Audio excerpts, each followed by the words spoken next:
Durante 3 dias, uma menina ficou desaparecida no meio da floresta. Ninguém encontrava rastros. Ninguém ouvia nada. Até que, no meio da madrugada, um lobo começou a uivar, sempre no mesmo lugar. E o que a polícia descobriu no final daquela trilha, ninguém jamais esqueceu. Era para ser só mais uma tarde normal, aquela hora em que o sol já começa a cair por trás das árvores e a luz quente toca a terra como se pedisse permissão para se despedir. Pais ainda terminavam seus turnos. Crianças corriam nos quintais e, na beira de uma pequena vila cercada por mata, uma menina chamada Clara brincava com gravetos, folhas e histórias que só ela sabia contar. Clara tinha 7 anos. Não era do tipo que gritava ou pedia atenção, mas também não era tímida. Era quieta de um jeito curioso, como se ouvisse coisas que os adultos já esqueceram como escutar. Gostava de ficar perto da mata. Nunca entrava de verdade, mas parecia conversar com a borda dela. Jogava pedrinhas, imitava passarinhos, falava com árvores como se fossem vizinhas. Naquela tarde, a mãe chamou 3 vezes. Nenhuma resposta. Achou que Clara estivesse distraída, como sempre, e foi até o fundo da casa, mas ela não estava lá. 10 minutos depois, o pai estava ajudando a procurar. 20 minutos depois, os vizinhos. Em menos de 1 hora, a polícia. O terreno ao redor era denso. Árvores antigas, trilhas mal marcadas, raízes escondidas sob folhas secas. Cães farejadores chegaram ainda naquela noite, mas nada indicava uma direção clara. Como se Clara tivesse simplesmente sumido, sem barulho, sem pegadas, sem testemunhas. O pânico veio rápido. Não era como nas cidades grandes. Ali, todo mundo se conhecia. E Clara era o tipo de criança que todos notavam, não por ser agitada, mas porque parecia viver num mundo que ninguém queria atrapalhar. A primeira noite foi longa. Pais em prantos, lanternas varrendo a escuridão, helicópteros fazendo círculos lentos sobre as árvores. Um guarda florestal local, chamado Ernesto, disse uma frase que ninguém esqueceu. Se ela tiver seguido algum bicho, pode ter ido longe. Criança confia fácil em quem não fala. Na manhã seguinte, o cheiro de café na vila foi substituído pelo som de drones e helicópteros. Cartazes foram impressos às pressas. O rosto de Clara, sorrindo em frente a uma árvore, a mesma da borda da mata, estava agora pregado em muros, postes e para-brisas. E o que mais doía era o silêncio. Porque as matas falam, pássaros, galhos, insetos. Sempre há um som, mas naquele trecho, nada. Era como se a floresta soubesse de algo e tivesse decidido calar. Mas o que ela escondia ou protegia, ninguém ainda sabia dizer. E enquanto o silêncio se espalhava entre as árvores, a busca começava a tomar forma. A floresta foi dividida em quadrantes. Equipes com rádios, lanternas, drones e cães passaram a trabalhar em revezamento. No papel era uma operação padrão de busca, mas na prática era como procurar uma agulha em um tapete vivo, cheio de raízes, odores e pegadas de todo tipo, menos da menina. Os cães pareciam perdidos, farejavam por alguns metros e paravam, como se o cheiro de Clara tivesse simplesmente parado também. As primeiras hipóteses foram descartadas rápido. Ela não havia sido levada por alguém. Nenhum sinal de carro, pegadas, nada que indicasse fuga ou sequestro. Não havia buracos ou desníveis grandes o suficiente por perto para causar um acidente invisível. E ninguém havia escutado gritos. O caso começou a atrair jornalistas. Uma criança desaparecida no coração da mata, sem vestígios, era o tipo de história que os jornais adoram e os moradores odeiam. A mãe, pálida, recusava entrevistas. O pai não falava nada, só caminhava de um lado para o outro como se estivesse tentando voltar no tempo com os próprios passos. No segundo dia, reforços chegaram de cidades vizinhas. Voluntários se apresentaram, gente com mapas, bússolas, lanternas de cabeça e olhos vermelhos de quem não dormia. Mas quanto mais se buscava, mais absurda parecia a ausência. Como se Clara não estivesse perdida, mas escondida por algo que não queria ser encontrado. Alguns comentaram, baixinho, que havia coisas naquela floresta que a maioria das pessoas preferia esquecer. Velhos causos, histórias enterradas, mas nunca completamente. De lobos que apareciam em épocas de seca. De ruídos que pareciam chamar crianças pelo nome. Mas ninguém dizia isso em voz alta, porque o que importava agora era encontrar Clara, antes que fosse tarde. E naquela noite, quando os grupos retornaram da mata com as mãos vazias pela 3ª vez, um som atravessou o ar. Um uivo. Não era de cão, não era de coiote, era mais grave, mais longo. Vinha de algum ponto distante, onde os mapas já começavam a se borrar. E foi aí que o guarda Ernesto, o mesmo que falara da confiança cega das crianças, ergueu a cabeça e disse algo que ninguém entendeu de verdade. Não naquele momento. Se for quem eu tô pensando, talvez ela não esteja sozinha. Na manhã do terceiro dia, o barulho dos helicópteros cessou, não por falta de combustível, mas por falta de direção. Os drones, que antes cruzavam o céu em rotas calculadas, agora sobrevoavam o mesmo trecho de mata sem sucesso. Era como se a floresta estivesse zombando da tentativa humana de entendê-la. As buscas continuavam, mas algo havia mudado. A energia, antes movida por esperança, dava lugar a um peso surdo, como se todos soubessem, mas ninguém quisesse dizer. A ausência de Clara começava a transformar os rostos, olhos fundos, olhares perdidos. As pessoas falavam mais baixo, evitavam dizer o nome dela. E, aos poucos, começaram a evitar a própria floresta. O estranho é que nada naquela mata parecia ameaçador. Não havia pegadas de predadores, nenhum som de briga, nenhuma trilha quebrada. Era justamente isso que incomodava. A ausência total de sinais. Como se algo muito maior estivesse em silêncio. E foi aí que os uivos voltaram. Não eram constantes. Aconteciam sempre no mesmo horário, entre 3 e 4 da madrugada, longos, únicos, como se alguém, ou alguma coisa, estivesse chamando ou alertando. A princípio, pensaram em coiotes, depois em lobo solitário, mas Ernesto, o guarda florestal, parecia cada vez mais inquieto. Ele passava as noites com um mapa aberto sobre o capô da caminhonete, marcando os pontos de onde os uivos vinham. De repente, ele apontou. Entre as árvores, a uns 30 metros da cerca da vila, um vulto, grande, baixo, pelo escuro, olhos claros. Ficou ali por alguns segundos, imóvel. Não parecia assustado, nem faminto, nem ameaçador. Parecia esperar. Um dos voluntários tentou se aproximar, mas Ernesto impediu com um gesto rápido. Não é hora de assustar o que pode estar tentando ajudar.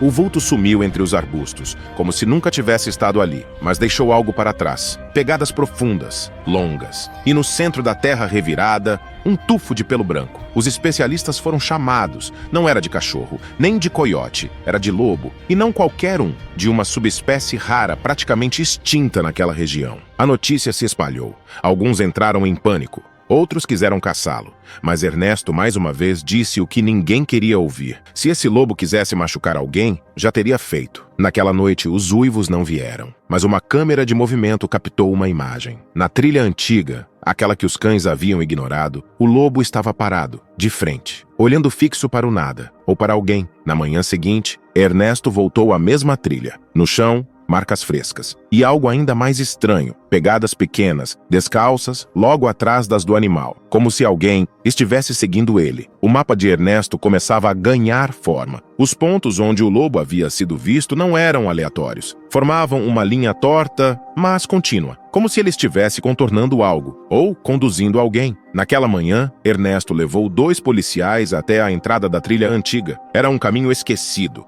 coberto por folhas grossas, galhos partidos e uma névoa fina que não costumava estar ali. Os cães de resgate haviam evitado aquele trecho, talvez pelo cheiro, talvez por medo. Mas Ernesto confiava mais no instinto do lobo do que no protocolo dos manuais. Ao se aproximarem, o silêncio da mata se desfez. Um uivo, forte, longo, vindo de dentro da trilha. O policial mais jovem engasgou no próprio ar. O outro levou a mão ao rádio, mas Ernesto fez um gesto com os dedos. Sem barulho agora, só escuta. O som não era de dor, nem de ameaça. Era insistente, como se estivesse chamando, e foi aí que o viram, o lobo, de novo, parado entre 2 arbustos, olhos fixos nos homens. Não avançou, não fugiu, deu um passo, parou, olhou para trás e caminhou mais alguns metros. Depois, uivou novamente, como quem diz, sigam, e eles seguiram. A trilha era difícil, e cada passo parecia afundar em lama, folhas e tempo.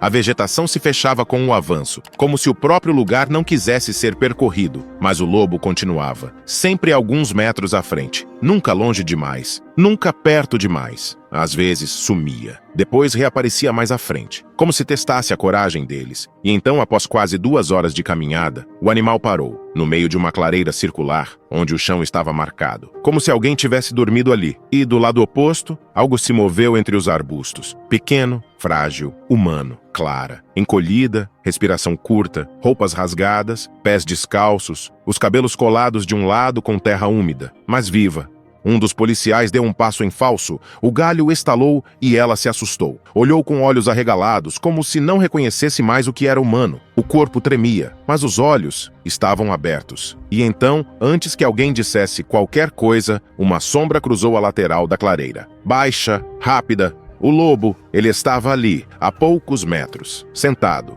observando. Não uivava, não rosnava, apenas olhava. Clara, ainda sem falar, virou lentamente o rosto na direção dele. E pela primeira vez desde que a encontraram, parou de tremer. Foi um segundo, talvez 2. Mas todos viram. Ela conhecia aquele olhar. Os homens não sabiam o que fazer. Chamaram por rádio, acionaram a equipe de resgate. Quando os paramédicos chegaram, o lobo já não estava mais. Sumiu pela mata, sem pressa, sem deixar rastro. Clara foi carregada nos braços, coberta com um cobertor térmico, rumo ao helicóptero. Mal conseguia falar, mas mantinha os olhos fixos na borda da floresta como se estivesse esperando algo. E antes de embarcar, murmurou uma frase que só Ernesto ouviu. Ele ficou comigo, a noite inteira. Ele não deixou eu sentir medo. O helicóptero decolou às 15h43 daquela tarde. Clara estava a salvo. Desidratada, fraca, em choque, mas viva. Na vila, o anúncio do resgate foi recebido com aplausos e lágrimas. Alguns se ajoelharam, outros apenas ficaram em silêncio, como quem testemunha algo sagrado. Clara passou os dias seguintes no hospital. Os médicos disseram que o corpo se recuperaria rápido. Desidratação, arranhões, hematomas leves. Mas o olhar, esse levava tempo. Ela não chorava, não perguntava pelos pais. Ficava apenas olhando pela janela, como se esperasse ver, entre os prédios da cidade, o contorno das árvores. A psicóloga infantil fez o primeiro contato, com brinquedos, desenhos, histórias. E foi numa dessas sessões, com um lápis verde na mão e uma folha em branco na frente, que Clara falou: "Ele não deixou eu ficar com medo." A terapeuta, surpresa, tentou entender. Quem? O cachorro grande. Ele deitou do meu lado. Nos dias seguintes, os desenhos começaram a aparecer. Sempre a mesma cena. Uma árvore grande, folhas caindo, a menina deitada e, ao lado, a silhueta escura de um animal enorme. Nunca havia dentes, nem garras. Só olhos grandes e um corpo deitado como escudo. Ele me esquentava, ela disse uma vez. Respirava forte, como um barulho bom. Parecia meu pai dormindo. Era isso que ela lembrava. Não do medo, não da floresta, mas do calor. De um corpo grande, deitado ao lado dela. E de um silêncio que nunca pareceu tão seguro. Enquanto isso, na vila, o mundo lá fora seguia tentando entender. Ernesto, porém, olhava para a mata. Ali, na borda da trilha antiga, ele sabia que ainda havia um par de olhos observando. O mesmo olhar firme e calmo que guiou os passos por horas. O mesmo lobo que, sem pedir nada, havia mostrado o caminho. E agora, com a missão cumprida, ele apenas se virou. Não correu. Não desapareceu como um vulto. Apenas caminhou. Lento, profundo, como quem entende o valor de cada passo quando o destino já foi entregue. Foi a última vez que alguém o viu. Nos dias que seguiram, a história saiu da vila e percorreu o país inteiro. Veículos de imprensa, documentaristas, canais de mistério, perfis de curiosidades. Todos queriam entender como uma menina sobreviveu 3 dias sozinha numa floresta fechada e por que um lobo parecia ter sido seu guardião. As manchetes variavam entre o sensacionalismo e o encantamento. Lobo herói, criança é encontrada. Após ser guiada por animal selvagem. Mistério na floresta. Polícia segue uivos e encontra menina desaparecida. A história que está emocionando isso o país e desafiando a ciência, entrevistaram especialistas. Alguns tentaram explicar com biologia. Lobos não costumam atacar humanos. Há casos raros de aproximação por curiosidade. Outros com neurociência. Talvez a menina tenha projetado a figura do animal como mecanismo de sobrevivência emocional, mas ninguém conseguia refutar as evidências. As pegadas lado a lado. O tufo de pelo, os relatos consistentes e o olhar da criança, que dizia o que as palavras não podiam. Uma equipe tentou recriar a rota percorrida. Levaram drones, rastreadores, até inteligência artificial, mas não conseguiram repetir o trajeto. A trilha simplesmente desaparecera. Ernesto recusou todas as entrevistas, mas deixou uma única frase, escrita à mão, presa na placa de madeira onde a trilha começava. Nem todo guia usa lanterna, alguns apenas uivam e somem quando a luz chega. Desde então, muitos caminham até ali, não por curiosidade, mas por respeito. Alguns deixam flores, outros brinquedos, e às vezes, só às vezes, alguém jura ter ouvido ao longe um único uivo, baixo, firme, como um lembrete silencioso. O que protege nem sempre precisa ser visto. Se você se emociona com histórias como esta e quer continuar descobrindo mais relatos incríveis, não deixe de se inscrever no canal. O seu apoio é fundamental para que possamos continuar compartilhando essas histórias tocantes com você. Agora, imagine um cachorro arrastando o mesmo cobertor pela rua, todos os dias, no mesmo horário. As pessoas riam, achavam estranho, até que uma senhora decide segui-lo. O que ela encontra debaixo daquele pano muda tudo e obriga a polícia a intervir imediatamente. O que um animal silencioso sabia que ninguém mais percebeu? Por quanto tempo ele cuidou sozinho de um segredo que ninguém ousou ver? Quer descobrir o que aconteceu e sentir as emoções dessa nova história? Não perca o próximo vídeo do canal Amo Meu Patudo. Clique no vídeo que está aparecendo na sua tela e vem comigo. Grandes emoções vêm acompanhadas de grandes histórias. Até lá!